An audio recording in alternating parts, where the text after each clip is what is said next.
Hello and welcome to the latest Forza Italian football podcast. I'm your returning host, Conor Clancy, and joining me this week, you can hear the screeching, and that is because Dov Schiavone has stood outside a noisy San Siro. Dov, welcome along. Hello, everybody. It's good to There's be here. more noise being made now than there was throughout the whole of that Milan-Sassuolo game. Yeah, it was strange. It's weird.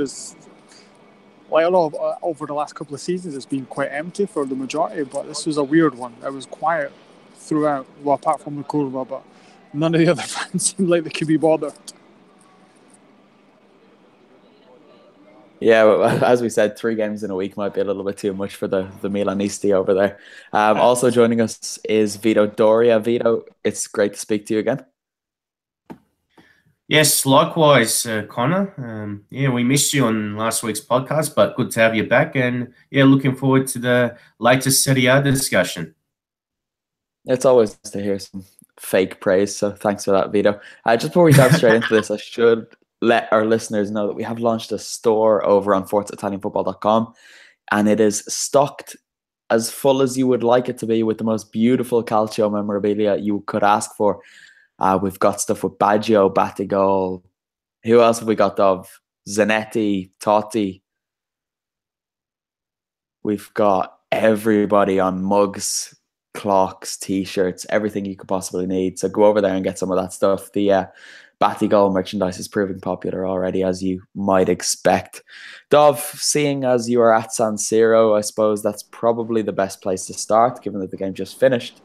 And Milan were held 1 each against Sassuolo to, let's be honest, end any talk of them getting the Champions League. But I don't really want to talk too much about this game. What I want to talk about is Gennaro Gattuso getting a contract extension. How have people in Milan reacted to that? No, I think the thing with it is he deserved it on basically what he's done since he's taken over. I don't think anybody can deny that. My problem with it is I think it's a bit too soon. I think what they should have done is kind of kept doing what they were doing. They had a contract at the end of the season, and then sort out at the end of the season, depending on what kind of has happened. Because, like you say, it looks like they're not going to get the Champions League. They'll be in the Europa League, like more or less for definite next season. And then kind of go from there. He probably got the contract anyway, but I just think now it's like, well, he's there. Does that kind of take away from how the team's going to play, how Gattuso's going to approach things? Because before he was, say, fighting for a contract, whereas now it's the contract's done and dusted, so he's got the job, and it's a long contract as well. So I just think the timing is not the best time, and particularly in the form they're in right now is there, because they're playing rubbish at the minute. So I think they could maybe have done with waiting until the end of the season and sorted out then. So I don't think it would have taken too long to negotiate. That's kind of my problem with it. Yeah, it does seem like it is quite strange timing, especially on the back of 2 draws and a defeat. But Vito, it's fair to say when Gattuso took over that none of us expected him to do as well as he has done. He has proven most people wrong. But again, is Dov right? Should they just have waited until the end of the season to announce this deal? Maybe fair enough if you want to start discussions, but I don't see much point in making this news public just yet. Yeah, I reckon it was slightly premature because there are still 7 rounds left, and you never know. AC Milan might start declining again. So, yeah, I reckon they could have waited a bit longer. And although Gattuso's done really well, I think end of the season might have been more appropriate, just so they have a bigger scope to sort of look at, bigger period of time to look at. You can kind of see, in a sense, you can kind of understand what they're trying. They're basically telling the players that this is the guy we're going forward with. There's some stability and all that kind of thing. So you kind of see where they're coming from. I agree with kind of what Yusuf said, that it's maybe not. That wasn't maybe the right thing to do, I don't think, if you look at kind of where they're heading right now. All right, Dov, you were there tonight, so I guess it's probably only right to get you to speak about the game that you did just see. Milan, in a way, lucky to escape with a point, but also they battered down the door, and Andrea Consigli just kept them out for most of it. Well, yeah, obviously Consigli was fantastic, but I think as well that Milan were terrible in the attacking third. They had Sassuolo pinned back for the entire game, pretty much, and they just really they're lacking that kind of final ball, that quality in the final third. They don't really have it, and they've not had it all season. I was looking at the table before we came on. Every single team in the top 10 has scored more goals than Milan. Every single one. You have to go to Genoa where you find a team that scored less goals than Milan, which is that kind of tells you the problems that they have in the final third. And you've got Kalinic, who that was his first goal since December tonight. Andre Silva, he's scored 2 goals in Serie A this entire season, and Cutrone had a good month or two in the turn of the new year. They don't have a striker that's going to get them 15 or 20 goals. And even then, the guys playing behind them, I was talking to some of the guys next to me, and the lack of movement and the slowness in the passing is obvious to see. At points tonight, Bonaventura and Kessie were given a bit more license to get forward, and they essentially just made a front 5. But it was just a line of 5 players. There was no kind of players dropping back or players trying to go beyond the Sassuolo defensive line. It was static. And I think Milan made 700 passes today. 700, which is you're kind of getting towards Napoli levels of passing, and they did nothing with the ball, and that's a problem that they've had all season, and that's something that they'll need to address in the summer, because if they keep things as they are, then they're not going to kind of move forward, which is obviously what they want to do. But the biggest Consigli was great, but Milan were their own worst enemy. Yeah, well, Milan's main creative outlet is really Suso, and he's a good player, but I'm not quite sure he's at that elite level that Milan are aiming to be at just yet. If he will ever reach that is another question. Vito, I can't remember if we've spoken about this before, so forgive me if we have, but should they be looking to upgrade on Suso this summer? Maybe cash in on him while his stock is relatively high and get in a better player for that position? I definitely think so. I remember after the Arsenal versus Milan game in the Europa League that we were talking about certain performances and certain performers, and I reckon that as talented as Suso is, sometimes he can be one-dimensional. He's like a skinnier and slower version of Ian Robin in that sense. So I think they need a right winger who can be more unpredictable, more decisive, and also be able to step up in big games for the Rossoneri. Yeah, just as you were saying that, it all kind of came back to me that we probably did discuss that a couple of weeks ago. So I'm going to move on from Milan. Dov, you've unmuted your mic. Have you any final thoughts to add before we move on? I was just going to say, just a couple of rumours on that topic. One is Jose Callejon from Napoli, with a potential swap deal with Suso going to Napoli and Callejon coming up here, which that would be interesting. And then Memphis Depay, who's another one. We wrote about this on the website actually last week, where obviously they have been linked with him, but he actually wants to come here. I was speaking to a Dutch journalist who works up here, and he knows Memphis's kind of entourage, if you like, and the management company that look after him. And basically, it's maybe a little bit different in terms of the kind of usual agent like Raiola, who basically wants to get as much money as possible. The management company actually look into the tactics that the team plays, the training facilities, the medical facilities, and how they would fit in with Depay's style and needs, basically. And they've essentially said that Milan is a good fit for him, the way that they are now. Obviously, Milan Lab's fantastic, and the way that Gattuso's playing as well. So that, and he was asked about it on international duty. He didn't kind of completely deny it, but apparently he would like to come here as well. So it's just a case of if Milan can sort something out with Lyon. You could see that being quite a good signing, because he's been good everywhere he's been except for at Manchester United, when it was probably just too big of a step too soon for him. So that's definitely one worth keeping an eye on. Thanks for that information. Vito, Juventus went to Benevento and they just about beat them. The score will say 4-2, but Benevento deserve a lot of credit for the way they played there. They They equalised twice, and it took 2 penalties and a touch of absolute class from Douglas Costa for Juve to eventually get the points.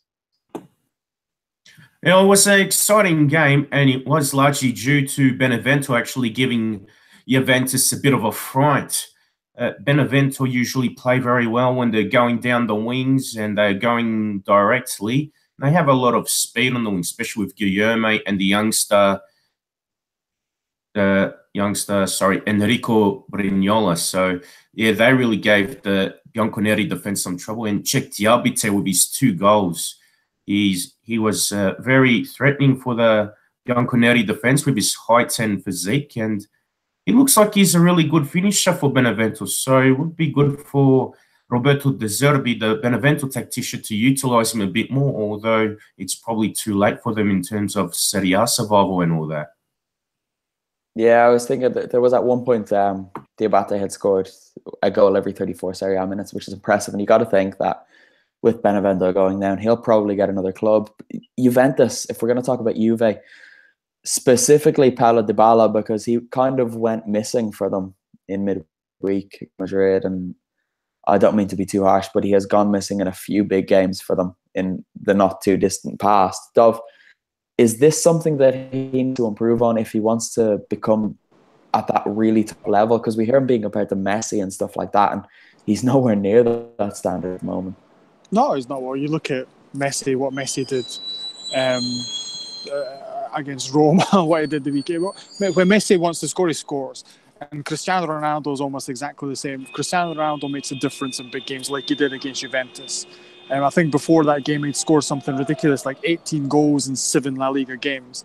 Paulo Dybala is having his best season, but it's all good scoring a hat-trick against Benevento, but really what Juventus want is him to score a hat-trick against Real Madrid.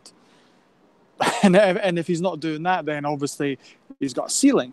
And I think I would ask questions about where his head is, because in the final against Real Madrid, didn't show up, and then obviously that led to problems with Bonucci and Dani Alves, and then the rest of the Juve squad. And then again against Real Madrid, obviously he wanted to make amends for what happened in Cardiff. And again, it wasn't in the game, did nothing, and then his head went again, and that's something that you'd probably expect Juve to look at, because he's their, well, they expect him to be their talisman if he stays, because there's rumours that he might be leaving in the summer. You know, if they want him to be their talisman going forward, then that's something he needs to sort out and be able to go into these big games knowing that he has the ability, because he does. He's a fantastic player. He had to have that ability to unlock the highest caliber defences, which it's all good doing it in Serie A, but you need to be able to do it in the Champions League in the later rounds, which is something that, as yet, he doesn't have. And he's not young as well. That's the thing. People, he's a youngster. He's like 24 years old. So he's kind of getting to that point in his career where he needs to start doing it. Otherwise, people like me are still going to start getting on his back and calling him rubbish. Yeah, he had that game against Barcelona last season, and I had been critical of him up until then. And when he had that performance, I just thought, right, this is Paulo Dybala now. He's going to kick on from here. But then that was in the quarterfinals. He didn't really do it in the final, and he's kind of come up short in the bigger games this season. Even against Spurs, I know he scored that important goal, but it was all because of Gonzalo Higuain's work. And Higuain gets criticised if he doesn't score in big games, and I think he's probably taken a lot of the flack that could possibly be aimed at Dybala instead. Vito, one person who doesn't deserve criticism of this sort is Douglas Costa. It took him a couple of months to settle in Serie A, but he has seriously hit the ground running. A late contender for goal of the season at the weekend. I certainly agree with that last bit. It was a fantastic goal. He just basically ran to the right wing, and then he cut in, and to hit the ball with the left foot and get that swerve on it too. I think it was an absolutely stunning strike. That's what Juventus needs, someone who can provide that additional X factor. And when he came on, Juventus looked like a more dangerous team as well. Allegri is a coach that sometimes puzzles me with his substitutions, especially with his timing of them, but he managed to get his right as opposed to De Zerbi, who has less depth to work with. And I thought he took off his two best players, the Zerbi, when Brignola and Diabate came off. So, yeah, that also played into Juve's hands too. You mentioned Allegri there, and he's been kind of in the headlines around Italy for a while now, and it looks like his time there might be coming to an end. I think the club have spoken about it to say that he's going nowhere you would expect of them. But Dov, what do you think? Has Allegri kind of hit a ceiling at Juventus, and it's probably time for him to move on, because he's not going to win the Champions League now if he didn't do it last season? Well, he's maybe not hit a ceiling, but I think we've got to kind of look at what he's done there. He's continued what Conte did in terms of winning the Scudetto every single year. And he's got the 2 Champions League finals. So he's done not bad, let's be honest. And the Champions League is a hard competition to win.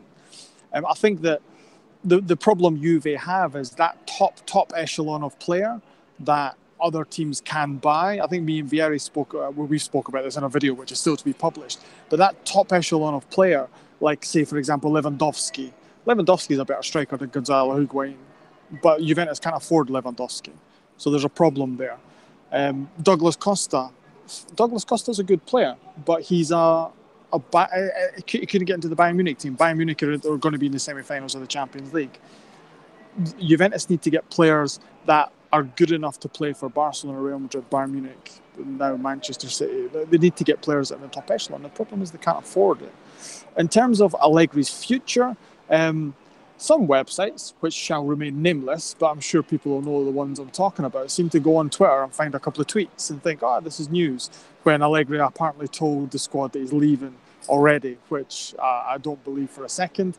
The club denied it. All the other newspapers in Italy have basically said it's #fake news, and that he wants to stay, but he's got certain conditions in terms of what he wants playing wise next summer or in the summer.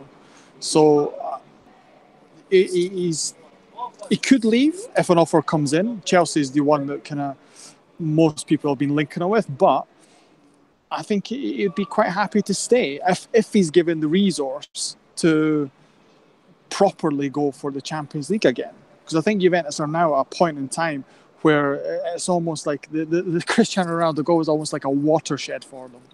It's like, right, that goal is basically, right, that's the end of Buffon, Barzagli, to an extent Chiellini, Marchisio's probably going to leave. Like, there's a spine of players there that are going to be replaced or should be replaced.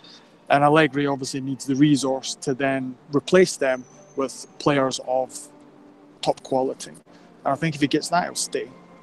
If not, then you'll probably see him in the Premier League sooner rather than later. I personally reckon he's hit a ceiling, though. Your audio was just going a little bit funny there at the end. It was...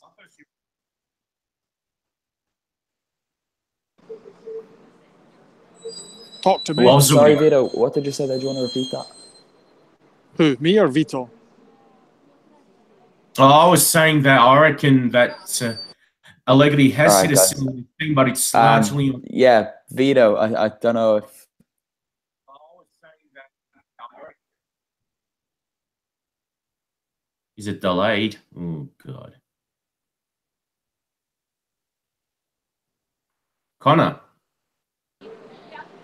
Right, I think there's some sort of problem. I'm not sure on whose end it is, but I'll kind of speak for a minute to take back control. Yeah? Am I not being picked up here? Take back control, Connor. Take back control.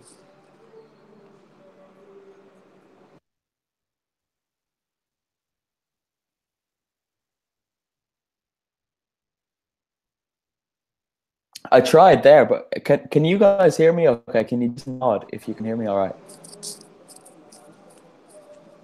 Right, I think I'm struggling. So do one of you two want to take over here? Right, Vito, go and say what you were going to say.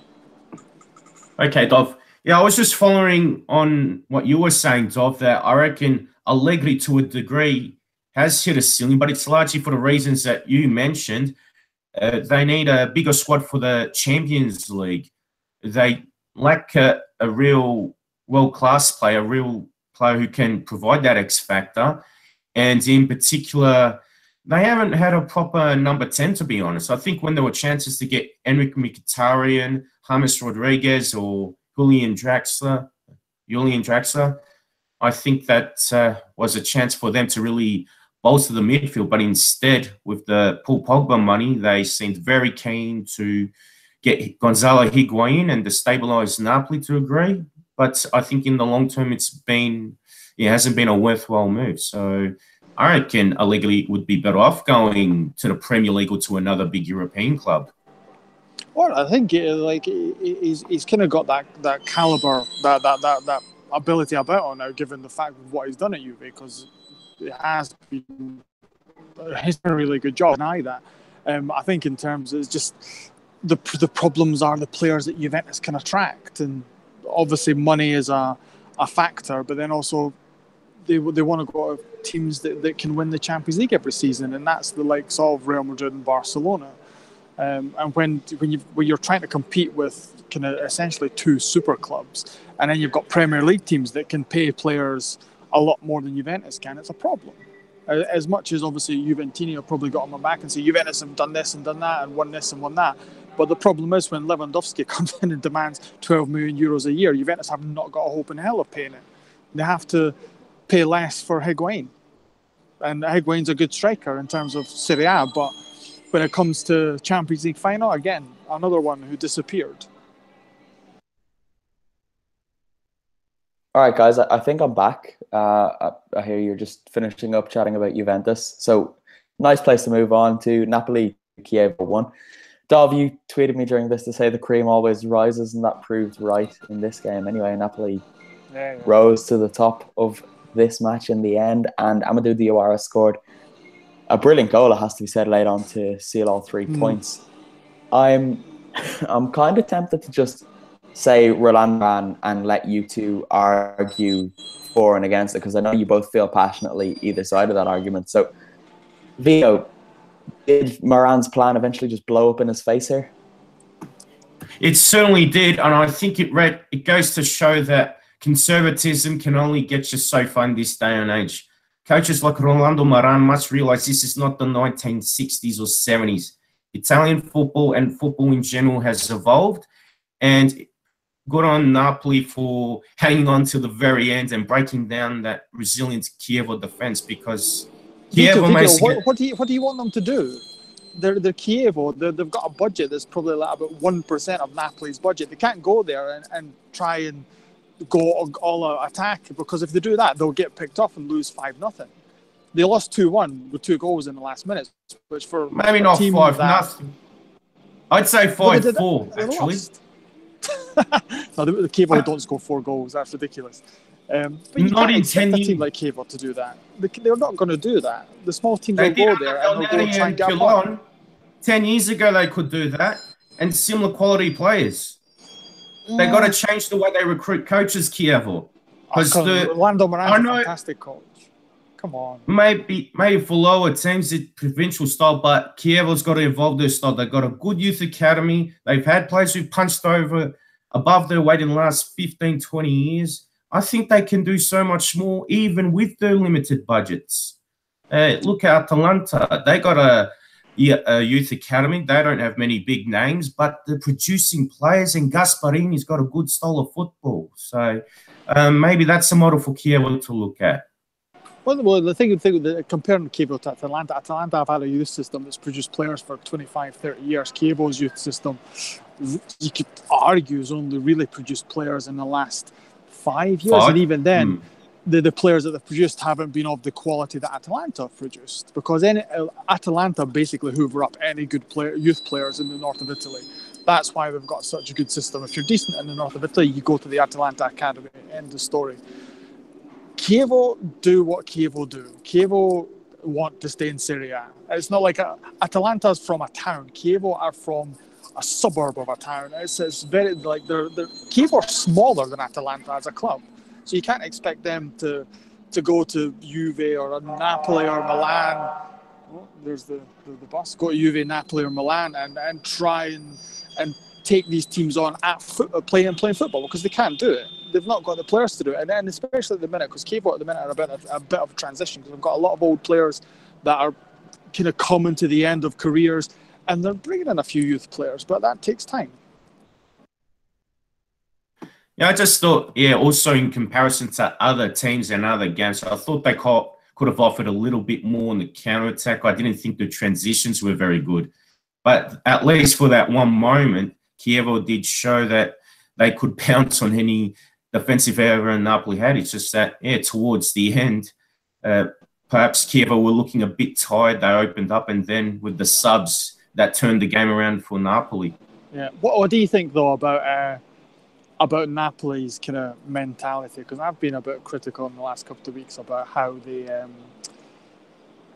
looked. They've looked fragile, and I think I just seen the goals before we came on, and I was thinking that's kind of almost like a watershed moment for Napoli, whereas getting 2 goals in such dramatic circumstances to keep any semblance of a Scudetto race alive could really galvanise the team in the last 7 games. It showed to me that compared to the first 2 seasons under Maurizio Sarri, they looked like they were able to get these so-called scrappy wins, or slightly ugly wins, if you like, because usually they would bottle them. And as you said, the mentality, I don't think the mentality is still strong enough to win a Scudetto. Usually total winning teams, they can win ugly, or whenever things don't go their way, they can find a way to get the win. Napoli often usually gets victories because they play entertaining football and they play with style. But in this season, they have had those close wins and managed to get the low-scoring wins, if you like, even despite not playing with the same fluidity and style that they're usually accustomed to. Yeah, there's obviously it's a massive thing for them in the city, and I was on Mediaset Premium. I was watching the kind of highlights of the game, and they were kind of balancing it with photos of the images of the fans and stuff, and kind of what they went through in the game. Because obviously, when Stepinski scored that goal, it was just like, right, that's it, it's done and dusted, and then obviously Milik and Diawara just come on and go, well, maybe not done and dusted. I just think it's moments like that can change how a team thinks and what a team does, especially kind of going into this stage of the season. All right, guys, I should be good to go here now. Internet problems in the first world country and all that. But you mentioned Milik there at the end, but Eric Milik and Diawara basically are 2 players who don't start for Napoli, and a lot of the criticism of Napoli is that they haven't had enough depth in recent weeks. Did these 2 boys prove that today they are more than capable of stepping in, or is that also the problem? That is probably where the depth stops. They've got those 2 guys in Zielinski, but after that, there's not much reinforcements to come into the starting 11. Yeah, I would say, there's not much depth still, and it's not really ideal to base things on one game. In saying that, though, I think it's great that Milik and Diawara, out of all the players that Napoli have, did score, because it should reinforce into Sarri's mind that the players off the bench can actually make some sort of a difference. And on the basis of the game against Chievo, they needed to turn things around, because Mertens and Insigne, they just did not have that shooting accuracy or prolificacy. I kind of felt sorry for Dries Mertens in recent weeks, because he's just looked so exhausted for about a month now. And with Milik only coming back from his injury, that they haven't really had the chance to throw him in. But maybe Milik will just be thrown in now in the next couple of weeks, and he might kind of help them get that title race back on track. Although, Dov, I know you're skeptical. It's not happening. It's not happening at all. Like the horns. It's just not happening. They're not going to do it. Here's one. Napoli have come back from losing positions 8 times this season, more than any other club in Serie A this season. Juventus don't do that because they don't get in that position. There's a small difference between the 2 teams. Juventus win games from the start. Napoli almost, it's like they claw back wins and they struggle to get wins and they just get it and keep everybody believing. And no, they're not going to do it. They need to win in Turin. If they win in Turin and do it, then fantastic. But I just don't think they'll do that. No, I do. I think the defeat last, or the draw against the Swallow, kind of brought me over to your side of the fence. But I'm just clinging on to whatever I can of. Let me have it for now, because it doesn't happen every year. Keep believing, mate. Keep believing. If it keeps you happy, keep believing. Look, we've got a title race for once, so I'm allowed to get a little bit excited about that, if nothing else. Something that didn't get me excited was Inter 0, Torino 1, or should be the other way around, really. It was Inter and Dov, you were there as well. I was there, yes. Fucking be different. Talk us through it. Talk us through it. It was fun. It was almost a carbon copy of tonight's game. Like, Inter had Torino pinned back for the majority. Belotti was moaning and lying around. And actually, I'll get back to Belotti's moaning because this was fantastic. But yeah, like, Inter had all the possession, had all the they weren't shooting as much as they probably could have, but they just could not break down Torino at all. Perisic was rubbish. Icardi does what Icardi does. If he doesn't get good service, he's almost as if you're playing without a man on the park, and that's what happened.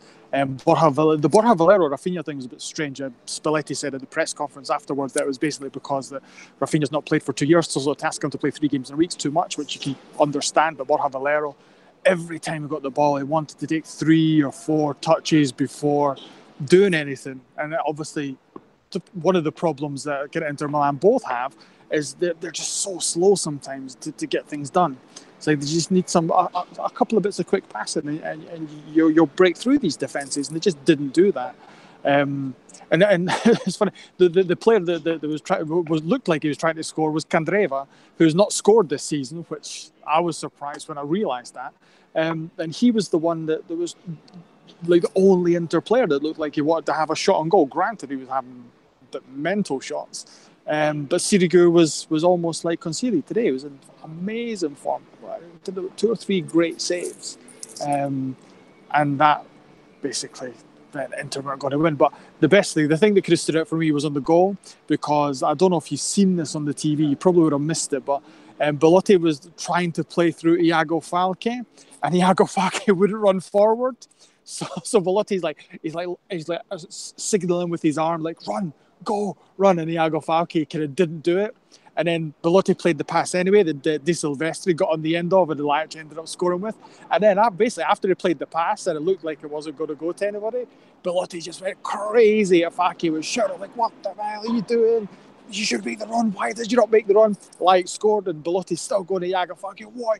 Like, I'm telling you to run. Why did you not run? I'm looking for the pass. The pass is there. And then they all went to celebrate, and Belotti and Falque are still literally standing on the edge of the box, arguing with each other about making runs. And I'm like, Christ almighty. It was quite funny to watch. And then eventually they kind of realised that they scored, and and they went over to celebrate. That was quite good, actually.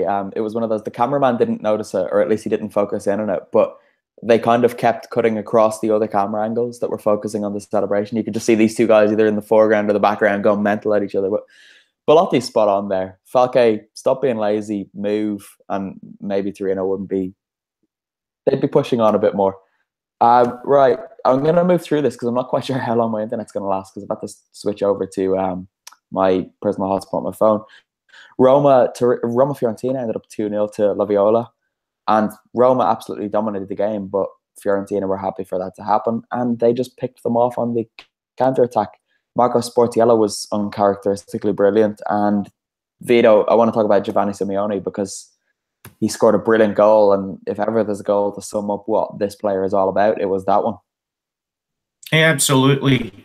Saponara created 2 goals in that game, including the second one for Simeone, and that involved playing a nice 1-2. But what I liked about Simeone, especially with that goal, was he never gave up. It wasn't a silky and elegant goal in the Leo Messi type, but it was just a goal which required great persistence and determination. And he managed to barge through that Roma defense convincingly, and he never gave up until he took that final shot. So I really liked the way he took that goal. And yeah, I'd like to see more goals like that instead of just, your box in the box type goals.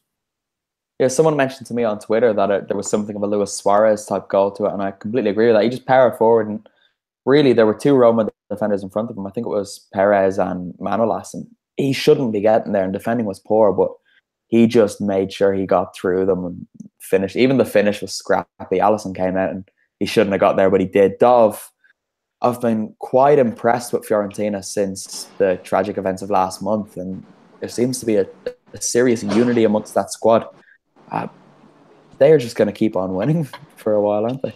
Yeah, it's kind of something that I thought about at the time, and that it's events like that that really bring a team together, and get that extra 10-20% that they maybe wouldn't have got beforehand, that they can kind of drag things out of players because they can maybe see that there's something bigger to fight for, or something bigger to do, or a greater cause, if you like.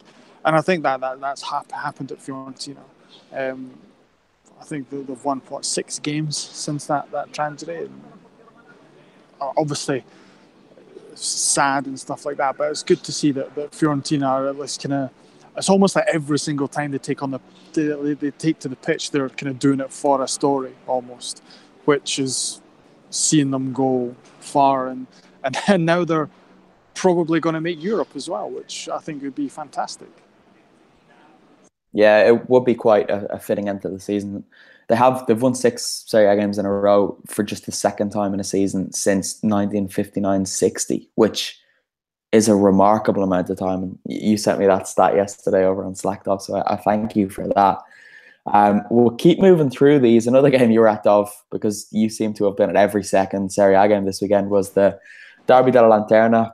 Vito will obviously have thoughts on this. It finished scoreless, and it's fair to say that is exactly what Genoa wanted, because no team has ever won Derby 4 times in a row.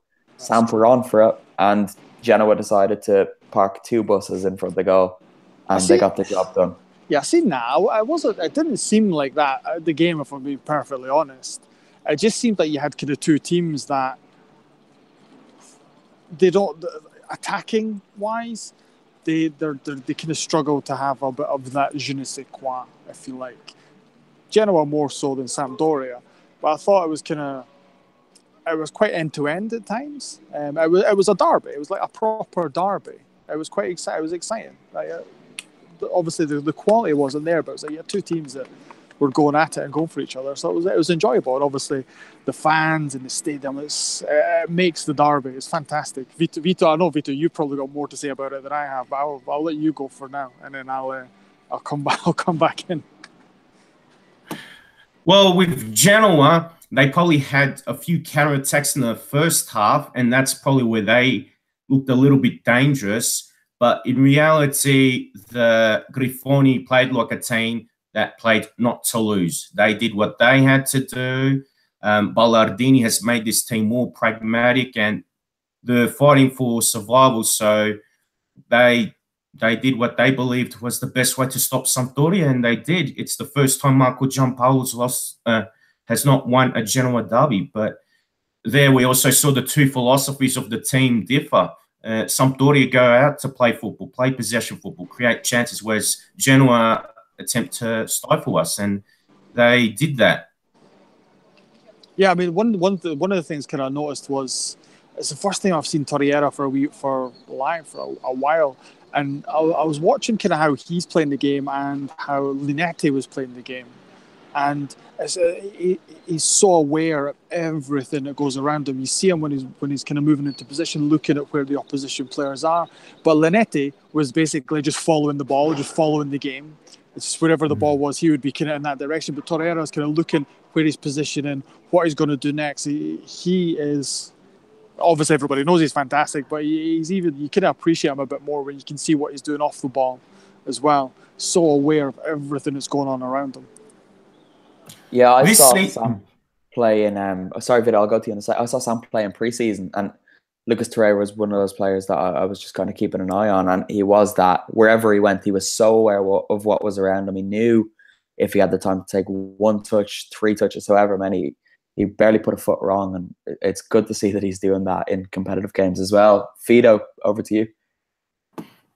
as I was about to say before, what I've noticed this season in comparison to his first is that he's more confident going forward now. Before, he was just more or less a ball winner in midfield, but I reckon he's got more confidence entering the opposition half, and he's more willing to go deeper whenever the chances present themselves. So definitely when it comes to his on the ball movement and when the team is in possession, I think he's become smarter and he's playing sharper passes too. Well, he's got like a bit of freedom from Gianpaolo because Linetti and Pride are basically they're set to chase the ball and win the ball back and give it to Torreira. Essentially, that's how that kind of midfield three operate.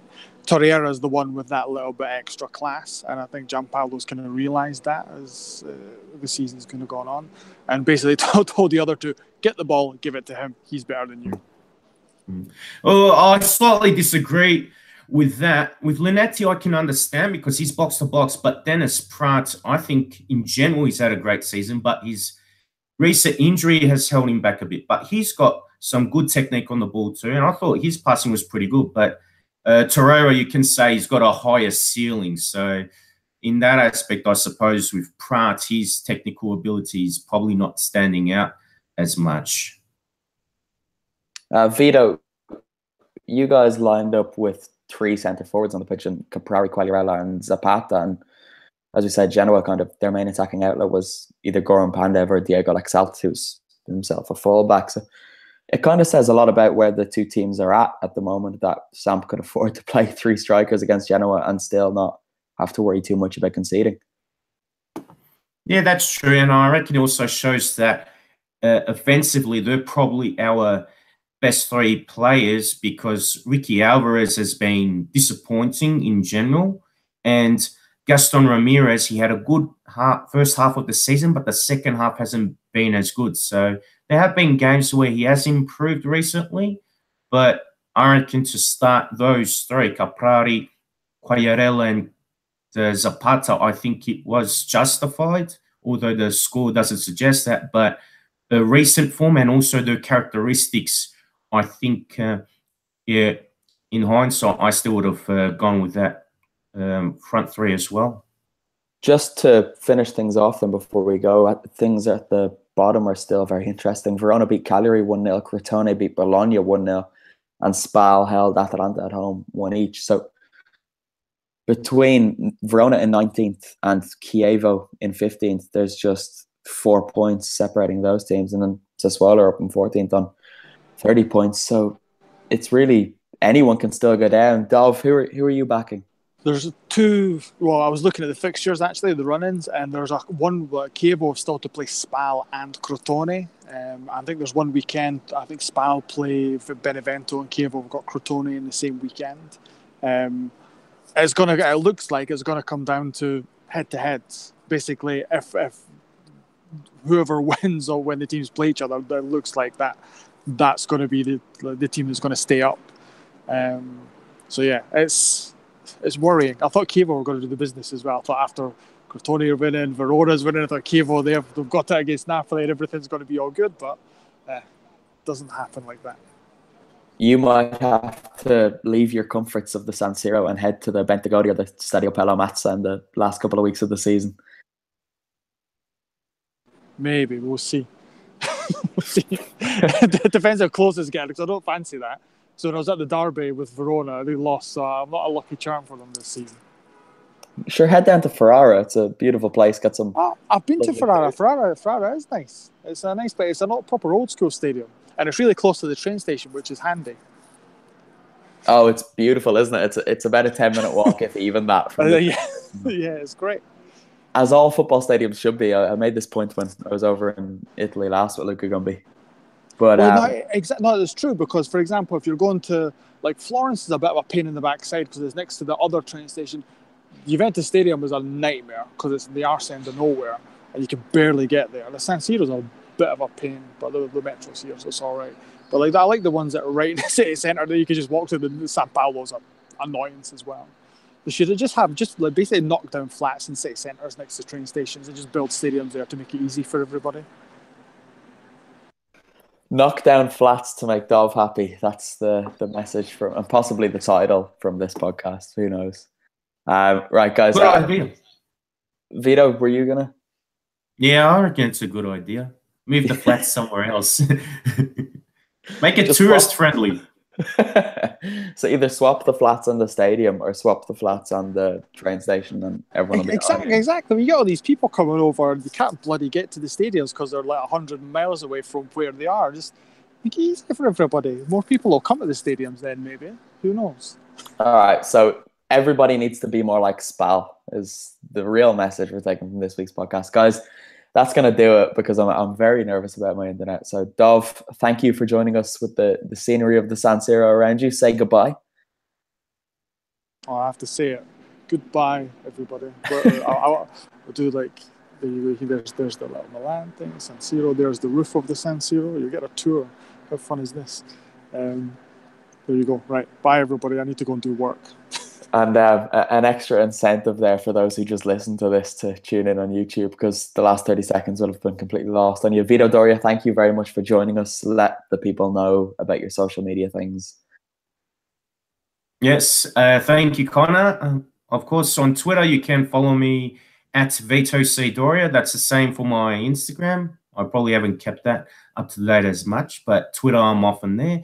Facebook, there's my fan page, Vito Doria, and of course, keep reading the stuff on the Forza Italian football website and listening to the pod, obviously. Of course, I'm Conor Clancy on Twitter and Instagram and Facebook by my name. Find us by looking up Forza Italian Football on Facebook, Twitter, Instagram, whatever you have, we'll be there. And as I said at the top of the show, do visit the shop because we've got some beautiful stuff up there, and there's plenty of Roberto Baggio merchandise for you, which isn't selling as well as it should be. He's trailing in the race, but I have confidence that Baggio will pull through. All right, guys, that's everything. Until next time, it's ciao for now. Ciao.